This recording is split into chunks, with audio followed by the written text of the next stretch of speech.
Bonjour, bon dimanche.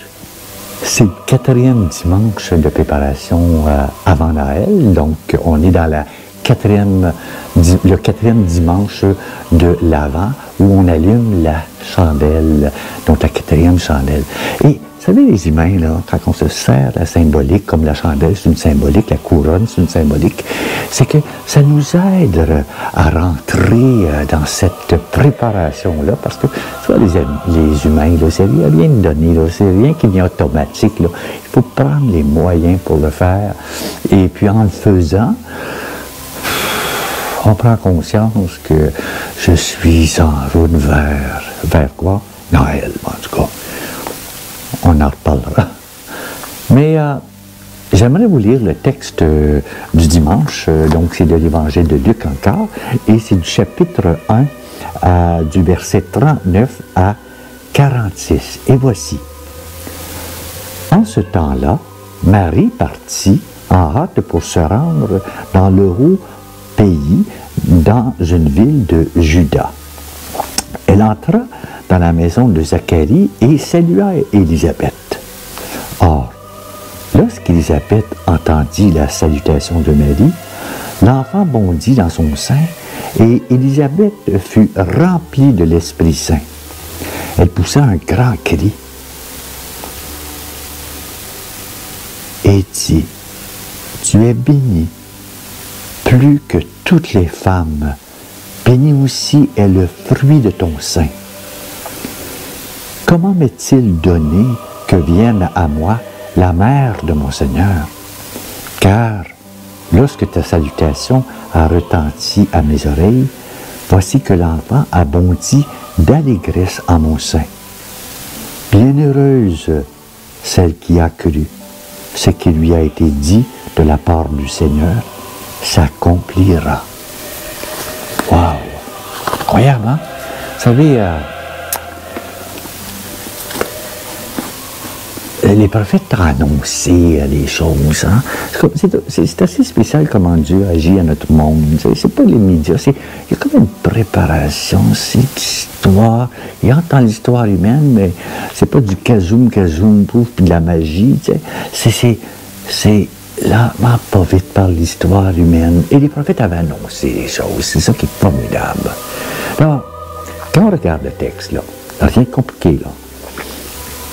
Marie est en visite chez Élisabeth. Une grande joie pour Élisabeth d'accueillir Marie. Si on voit ça. Maintenant, pour nous, je crois que nous aussi, on est invités à être remplis de joie en ces jours de préparation vers Noël. On est invités. Et que oui, Dieu se fait homme. Dieu vient accomplir ce qu'il avait promis par les prophètes dans l'Ancien Testament. Dieu vient à notre rencontre dans notre simple humanité. Ce qui est remarquable quand on lit le texte, c'est cette rencontre se fait dans l'humilité et la petitesse. C'est pas une grosse affaire, là, une parade, puis c'est simple. Il y a une femme stérile, il y a un enfant, un vieux prêtre, une jeune fille, une vieille femme et un simple homme de Dieu. Ce ne sont pas les puissants, les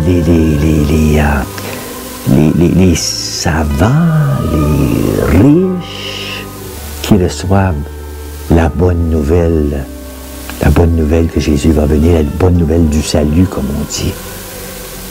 C'est les petits qui reçoivent la bonne nouvelle. Les petits, simples et humbles de cœur, peuvent la merveille de la puissance de Dieu. C'est pas tout le monde qui le voit là. C'est pas tout le monde. Simple et humble de cœur. Je pense qu'il y a une question qu'on pourrait se poser, qui permet de grandir. Mais ça, la poser, on trouverait des moyens peut-être. Mais c'est ceci. Dans quelle disposition de cœur, tu sais, où est mon cœur, là, que je devrais me placer pour accueillir la fête de Noël? Donc, dans quelle disposition de cœur nous devrions accueillir la fête de Noël? Et cette fête, c'est le miracle. Qu'une idée, comment expliquer les choses. Mais la grandeur de Dieu, dans cette grande, grande fête que nous allons vers, cette visite de Dieu, pour nous, il me semble que c'est toute une source d'espoir. Hein? Ouf. Je vous souhaite une dernière semaine de préparation dans l'Avent vers Noël. Et en même temps, je vous souhaite un beau dimanche. Gardez le sourire, même si c'est difficile. Hein? Gardez le sourire. Et puis, bon dimanche à votre famille.